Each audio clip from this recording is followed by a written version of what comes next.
حضور کے ایک دیہاتی صحابی تھے، دیہاتی غریب آدمی، کیا آپ کو پتا ہے اب تو غریب سے غریب بھی دوستی نہیں کرتا،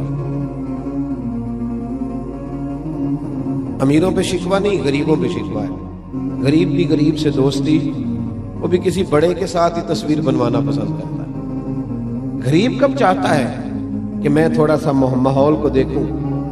تو وہ بیچارے دیہاتی تھے، غریب تھے، سب لوگ حضور کی بارگاہ میں تحفے لاتے تھے، کچھ نہیں لا سکتے تھے۔ پھر ان کو ایک ترکیب سوجی، امام زرقانی نے لکھا ہے کہ وہ مدینے کے بازاروں سے ادھار چیزیں خریدتے، کھجوریں لاتے، کچھ چیز لاتے، تو حضور کی بارگاہ میں پیش کر کے کہتے یا رسول اللہ یہ صدقہ نہیں تحفہ ہے۔ حضور کھاتے بھی، صحابہ میں بانٹتے بھی، جب کھا لیتے تو عرض کرتے حضور وہ دکاندار کے پیسے بھی دینے ہیں۔ تو محبوب فرماتے میں نے تمہیں کہا تھا لاؤ، بھائی یا رسول اللہ کھایا تو ہے نا۔ تو حضور فرماتے کیوں لائے؟ عرض کی حضور سب لاتے ہیں تو میرا بھی دل کرتا ہے، غریب ہوں، طاقت نہیں رکھتا، تو حضور پیسے دینے ہیں۔ تو محبوب کسی صحابی کے ذمے لگاتے، جا کر کے وہاں پیسے دے دیے جاتے۔ تھوڑا غور کرنا، تھوڑا سمجھنا، اس ترتیب سے بھی لوگوں کو ڈیل کرنا، اس انداز میں بھی ان سے پیار کرنا۔ اس ایک صحابی تھے، بات کو سمیٹنا ہوں، ایک صحابی تھے حضرت عبداللہ مزنی رضی اللہ تعالی، قبیلہ مزن کے رہنے والے۔ داستان ان کی یہ تھی کہ ابھی بچپن تھا کہ ان کے ابا کا انتقال ہو گیا، بوڑھی اماں نے پالا تھا، اور والدہ نے دوسرا نکاح بھی نہیں کیا۔ حضرت عبداللہ کہتے ہیں ہم اپنے چچا کے ساتھ وقت گزارتے رہے، چچا نے پالا پوسا بڑا کیا۔ جب وہ جوان ہوئے تو اللہ نے مہربانی فرمائی اور وہ مسلمان ہو گئے۔ فرماتے میرا چچا اسلام کا بڑا سخت دشمن تھا، معاذ اللہ مدینے کا، حضور علیہ السلام کا نام بھی سننا گوارا نہ کرتا تھا۔ فرماتے ہیں شدید تکلیف تھی، اور میں تھا کہ میرا روز مدینے جانے کو دل کرتا تھا، حضور کے قریب جانے کو دل کرتا۔ میری اماں، میری والدہ میرے حال سے واقف تھیں۔ میں اکثر جب گھر میں روتا تو میری اماں کہتی کہ بیٹا میں تیرا درد جانتی ہوں، لیکن تیرا چچا بڑا دشمن ہے اور اس نے ہی تجھے پالا پوسا ہے۔ آپ فرماتے میں شدید تکلیف میں رہتا۔ جو لوگ تکلیف میں رہ کے حضور سے محبت کرتے ان کے رنگ بھی بڑے ہی انوکھے، بڑے نرالے۔ جو شہزادے بن کے آئے اور شہزادے بن کے وقت گزارے، ان کا تو ماحول ہی اور ہے۔ یہ کبھی کوئی اس سے ملے جس نے یہ درد سہا ہو، اس نے کہا تھا عشق ایک ڈھونگ ہے، تو میں نے کہا تجھے عشق ہو خدا کرے، پھر کوئی تجھے اس سے جدا کرے اور تو اسے تسبیحوں پہ پڑا کرے، پھر تو گلی گلی پھرا کرے، تو اسی کا نام جپا کرے، پھر میں کہوں کہ عشق ایک ڈھونگ ہے اور تو نہیں نہیں کہا کرے۔ فرماتے جب میں بحال ہو گیا نا ایک دن تو حد ہو گئی، چچا کے سامنے کھڑا ہو گیا جا کر۔ میں نے کہا اب میں نہیں رہ سکتا، مجھے مدینے جانا ہے، اب نہیں رہوں گا۔ تو کہتے ہیں چچا تو غصے میں بپھر گیا، کہنے لگا تجھے پتا ہے تیرے پاس جو کچھ ہے سارا میرا دیا ہوا ہے؟ فرماتے میں نے کہا کہ مجھے پتا تھا تو یہی کہے گا، میں ہر چیز رکھ آیا ہوں، سارا کچھ لے لے۔ کہتے چچا کہنے لگا کہ گھر بھی میرا ہے، پیسے بھی۔ تو میں نے کہا چچا سب چھوڑ دیا، جیبیں بھی اس نے وہیں خالی کرا لی۔ یوں بھی لوگ مدینے جایا کرتے تھے، یوں بھی لوگ مدینے جاتے تھے۔ اب تو بھئی انداز ہی اور ہو گیا نا لوگوں کا مدینے جانے کا، یوں بھی لوگ مدینے جاتے تھے۔ فرماتے ہیں ہر چیز جب دے دی تو وہ کہنے لگا یہ جو کپڑے تو نے پہنے ہیں یہ بھی میں نے لے کے دیے تھے۔ حضرت عبداللہ فرماتے ہیں یہ رنگ بھی مجھ پہ آیا کہ میں نے وہ کپڑے بھی اتار کے رکھ دیے۔ اندھیری رات میں خالی وجود کے ساتھ میں ماں کے پاس پہنچا۔ میں نے کہا ماں ایک دن پہلے بھی میں بغیر کپڑوں کے پیدا ہوا تھا، تو نے کپڑے دیے تھے۔ جب یہ حال ہوتا ہے تو پھر انسان اماں کے پاس ہی جاتا ہے، اماں پھر سے کپڑوں کی ضرورت ہے۔ فرماتے ہیں روتی ہوئی ماں نے 2 عورتوں والے کپڑے دیے، وہ لے کے میں مدینے آیا۔ میں بڑی قسم پرسی میں آیا تھا، میں بڑا سادہ تھا، لیکن فرماتے ہیں مدینہ منورہ میں مجھے لگتا تھا سب سے زیادہ عزت میرے رسول نے مجھے ہی عطا فرما دی۔ فرماتے میرا بڑا احساس ہونے لگا، وہ سارے دکھ مجھے بھولنے لگے۔ حضرت عبداللہ رضی اللہ تعالیٰ عنہ فرماتے ایک رات حضور نے منع فرمایا کہ جب کوئی نماز پڑھ رہا ہو، تلاوت کر رہا ہو، سویا ہو تو اونچا ذکر نہیں کرنا،